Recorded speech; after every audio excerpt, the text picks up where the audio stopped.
Hi guys, it is Aoife from Fred Weasley Died Laughing, and I am here with another wrap up this week. So I read 4 books this week and 1 graphic novel, and I can't wait to tell you all about them. And the first one I read was My Name is Leon by Kit de Waal. This is a book I was sent a few months ago by Penguin Ireland for a review, and this is about a little boy called Leon. He is 8 years old and he is taken away from his mother, himself and his baby brother Jake, and are put into foster care. And this is set in like the late 70s, early 80s, and it is around the time a lot of racial tension was in England, and there were a few riots and clashes with policemen and stuff as well, and I never actually knew about this until I read this book. But this is just kind of about Leon's own dealings with foster care, and it's how he kind of learns about what his colour signifies. He is a black child, and his brother is white because his brother had a different father, and his brother is taken away very early on because his brother is a white baby and so can get adopted more easily. So Leon is left in foster care while his brother goes off and gets adopted into a lovely new family. And it's Leon's own kind of dealings with being able to deal with this kind of grief and anger and stuff that he has, and because he's only a child, and most of this is kind of told through Leon's point of view, but it's told in this really good way. I really enjoyed Leon's voice in this. I thought it was very unique and very authentic, and I really believed that it was from a child, but at the same time it wasn't childish enough that it could be annoying. But yeah, there were some bits in this that just really made me like really emotional. Like there was one moment where Leon was trying to deal with his anger at Jake being taken away, and he trashes his room because it's the only way he can figure out how to kind of take out his feelings and express his feelings. And I don't know, just thinking of this little boy doing that while his brother was being taken away from him was just so upsetting, and I just felt like it was told really well, and I just really enjoyed this. I just enjoyed just the way Leon kind of comes to know about kind of why he's sometimes treated differently, because that it's because of his colour, and then he meets people who kind of teach him to be proud of his colour, and I just really enjoyed that. And I just really enjoyed Leon's mindset and just the way he was saying it, and I just loved the little friendships he grew, and I really loved his foster carer and her sister, and I just thought they were really great kind of they just really added something really nice to the story as well. And overall I really enjoyed this, and I gave it a 4 stars. And I think I heard that Kit de Waal is like writing a kind of a little bit of like a spin-off book, and I think Leon might be in it as an older man, but I'm not so sure. I don't know if I just made that up or if I actually heard that somewhere, but I hope that she does. The next book I finished was Life in a Fishbowl by Vlahos. This is one that I got from NetGalley for review, and it's about a man who, he's father of 2 children. They're about 13 and 15 or 13 and 16, and he finds out he has this tumour that's kind of eating away at his memories, and he only has about 4 months to live.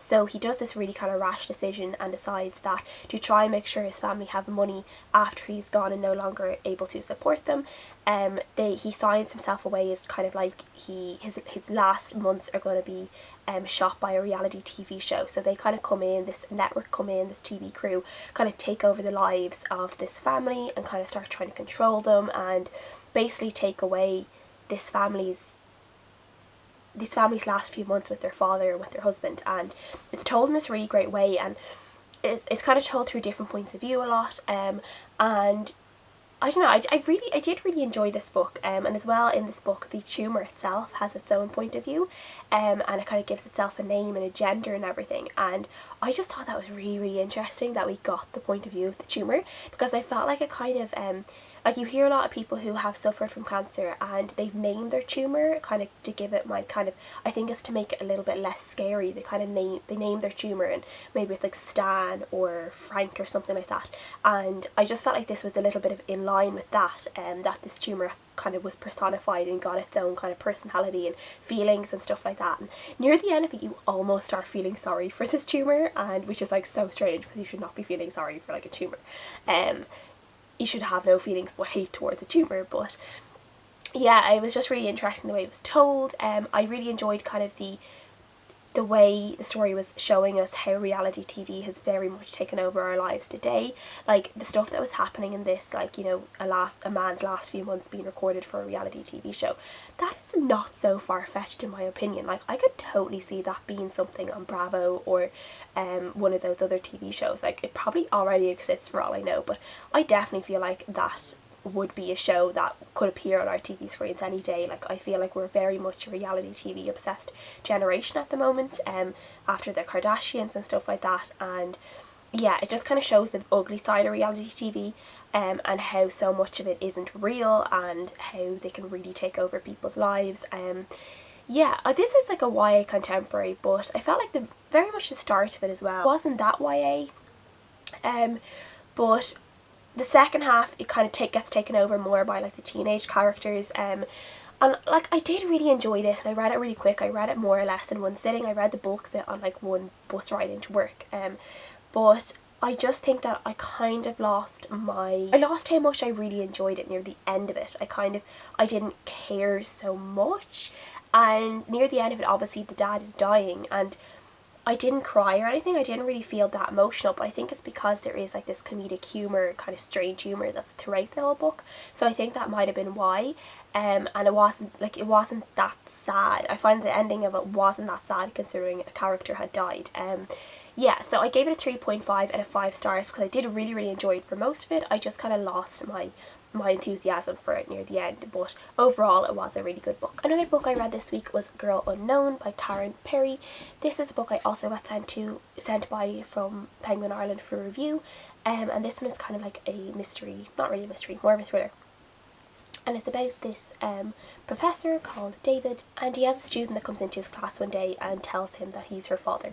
And it's kind of him dealing with the fact that he has this child that he never knew about, and he has to go home to his family and his 2 other children and try and figure out how to tell them. And like gradually this girl kind of comes into their lives, but she's a little bit odd and a little bit strange, and she does all these really strange things where she's sweet as pie in front of David, but then in front of his wife and his other daughter she can be really horrible and sly and conniving, and they're kind of trying to figure out if she's even telling the truth. And it kind of goes from there, and you can there's this like underlying tension, and you feel like something bad is going to happen throughout the whole book, and you're really building yourself up for this.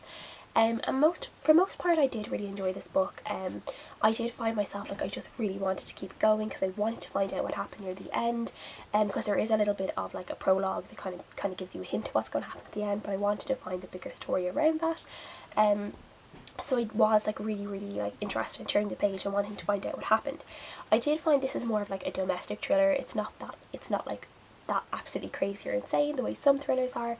I think this is a really good book if people are starting out with this kind of genre, and they don't want to go like completely into like one of the really, really heavy kind of thrillers that are out there. I feel like this is a good one to start off with, because it's not like that scary or like that intense. It's just has this underlying intent, as I said, throughout it. The characters did really frustrate me in this, especially the main character who's the dad, David. He just made so many wrong decisions, and some of his things, the way he treated his wife at times just really annoyed me. I felt like he treated her really badly, the way he just like brushed off her feelings and didn't really seem to care, seemed to believe the bad in her all the time, and it just really irritated me. And the very, very end, there's like a twist at the very, very end of this that did leave me like, oh my god, like I can't believe that happened. So yeah, I gave it a 3 out of 5 stars because it was a good book. It just didn't wow me. You know, it's not a book I'd probably read again, but I am glad I read it. And again, it's an Irish author, it's set in Ireland, and that makes me happy too. So yeah, 3 out of 5 stars. Next book I read was a graphic novel, and it is The Best We Could Do by Thi Bui. This is a kind of graphic novel memoir, and obviously I got this for review by Abrams and Chronicle, and this isn't actually out until March 7th, but I really enjoyed this. I haven't read that much graphic novels, as you guys know, but this one just really interested me because it is Thi Bui's own kind of memoir of her family leaving Vietnam and going to America, and she's kind of telling her parents' story and her own story, and how, you know, her own story in living in America, growing up in America, and then connecting with her parents who are from a very much of a different culture and a different age, and her struggles to connect with them and understand them and their stories, and this is kind of her way of showing all of that. And I really enjoyed this. I found it because I haven't read that much about the Vietnam War, so I don't know that much in case just like, you know, a little bit of history that I did in school on it. But I feel like this gave me a really good insight, even though it's a graphic novel. it gave me a really good insight to it. This is like, it's like a black and white graphic novel, as you can see, but some of the drawings in this are really gorgeous. I'll show you some of my favourite ones. Like this one, the very start of this, Thi Bui is kind of detailing the birth of her own son and how it kind of makes her start thinking about family, and kind of makes her think about her parents and her connection with them, and kind of all the different things they did for her and her siblings in getting them out of Vietnam and into America. And I just feel like the whole thing is told in a really, really lovely way, and it's told in a really simple way that it's quite understandable, but at the same time the seriousness of it is, you know, it's portrayed. We know that it was a serious thing that happened. So yeah, it was quite lovely. I did really enjoy it. I'll say it wasn't one that I was like gagging to pick up when, like, you know, when I put it down after every few chapters. It wasn't one that I was like, I have to pick this up and read it right now. But once I did pick it up, I did really enjoy it. Like, I was enjoying it and I flew through it eventually. So yeah, this is another page that I like a lot. So yes, this is really, I feel like this is really great. It really tells the story really well, and the drawings and the graphics in it are lovely. So yes, March 7th that it's out, and yes, I gave this a 3.5 4 out of 5 stars. Next book is my first 5-star read of 2017, and that is Dreadnought by April Daniels. Some people have probably heard of Dreadnought. It's kind of been floating around, but it's not out until January 24th, so I did get this from NetGalley. And this is about a transgender girl called Dani, and she's living in a world where there are superheroes, and one day when Dani is out, the biggest superhero of the lot, Dreadnought, is killed in action. But just before Dreadnought dies, Dani goes over to him, is trying to help him, and Dreadnought gives Dani his powers. And because these powers make you who you truly want to be inside, Dani ends up truly becoming a girl physically, as well as kind of being a girl in her mind. So she loses her boy's body and becomes a girl, and she becomes like this really, really hot supermodel type of girl as well. But because of that as well, she also ends up inheriting all these superpowers. So as well as suddenly having a girl's body and having to deal with actually being a girl physically, also has to deal with having these powers of like super strength and being able to fly, and being invited to, you know, really take on Dreadnought's mantle and becoming Dreadnought, the new Dreadnought. So it was just a really, really great story to follow. The perfect kind of mix of superhero and YA contemporary and LGBT themes, and as well some women issues as well, because suddenly, because Dani is physically a girl, she suddenly starts dealing with all these, like, you know, boys, you know, just presuming that they can just go out with you because they feel like it, and not caring about what you think. And, you know, because she rejects them, she suddenly, you know, gets a lot of abuse because she doesn't want to go out with this guy, which is something that women have to deal with like a lot anyway. And then as well, you know, she's suddenly thinking about, you know, not eating that second slice of pizza because that's not what a girl would do, and she suddenly has to think about her figure, even though she never really had to think about that before. So she suddenly, you know, is like second guessing everything she's doing. And I just thought that was really, really, really well done. And I should say this is like own voices as well, because as far as I'm aware, April Daniels is a trans woman, so this is own voices, which is great. And I just really enjoyed this. Like, Dani has to deal with a lot, you know, with all these like extra responsibilities put on her shoulders, and having to make new friends because her old friends are suddenly horrible to her, and then also having to deal with, you know, homophobic parents and homophobic other superheroes who are homophobic and stuff like that.